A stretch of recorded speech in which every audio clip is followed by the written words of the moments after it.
वही सिर्फ 5 दिन बचे हैं ACCA के एग्ज़ाम्स के अंदर।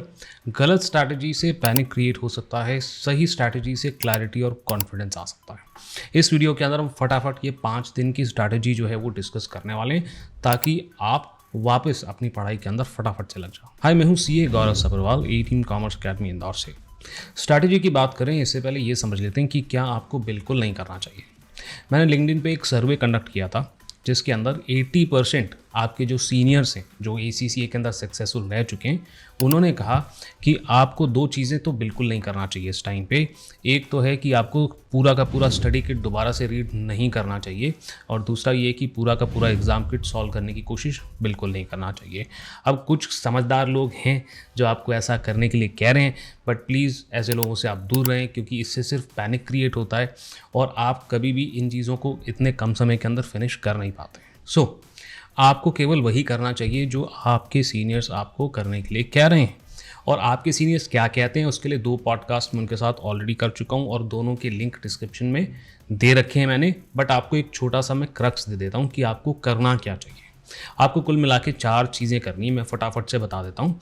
पहली बात तो ये कि आपको जो इंपॉर्टेंट टॉपिक्स या क्वेश्चंस जो अपने रिवीजन के समय आपने मार्क करे थे, केवल उन्हीं को देखना चाहिए, यानी कि सिलेक्टिव रिवीजन करना चाहिए।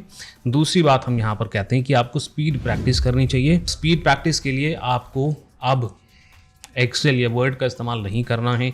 आपको ACCA का दिया गया CBA प्लेटफॉर्म जो एग्जामिनेशन सॉफ्टवेयर है उसके ऊपर ही प्रैक्टिस करनी चाहिए। अब आपको बिल्कुल भी एक्सेल के ऊपर या पेन एंड पेपर के ऊपर या वर्ड के ऊपर प्रैक्टिस नहीं करनी है। पॉइंट नंबर 3, आपको ड्राफ्टिंग के ऊपर प्रैक्टिस थोड़ी सी और करनी चाहिए इस टाइम के अंदर। अगेन उसके लिए CBE प्लेटफॉर्म काम आ सकता है, टेक्निकल आर्टिकल्स भी काम आ सकते हैं, कुछ स्पेसिफिक टॉपिक से रिलेटेड टेक्निकल आर्टिकल्स आप देख सकते हैं और पास्ट ईयर की एग्जामिनेशन की जो रिपोर्ट आती है, जो एग्जामिनर्स रिपोर्ट आती है, उसको देखें। ये आपको मदद करेगा सही तरीके से आंसर्स को ड्राफ्ट करने में।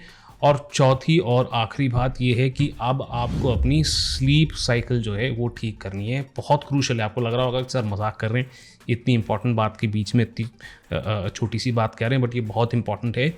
अब आप अभी तक जो भी देर रात तक हम जाग रहे थे, जो भी कर रहे थे, अब नहीं करना है। अब आपको स्लीप साइकिल अपनी ठीक करनी है। Try to get 7 to 8 hours of sleep every day. ये आपकी एंग्जाइटी कम करने में भी मदद करेगा। एंड प्लीज़ अब आप YouTube देखना बंद करें, ठीक है ना, और पढ़ाई पे और अपने रेस्ट पे ध्यान दें। मैं यानी कि CA गौरव सब्रवाल आपको विश करता हूँ ऑल द बेस्ट आपके मार्च एग्जाम्स के लिए। And I hope to see you with smiling faces after your exams.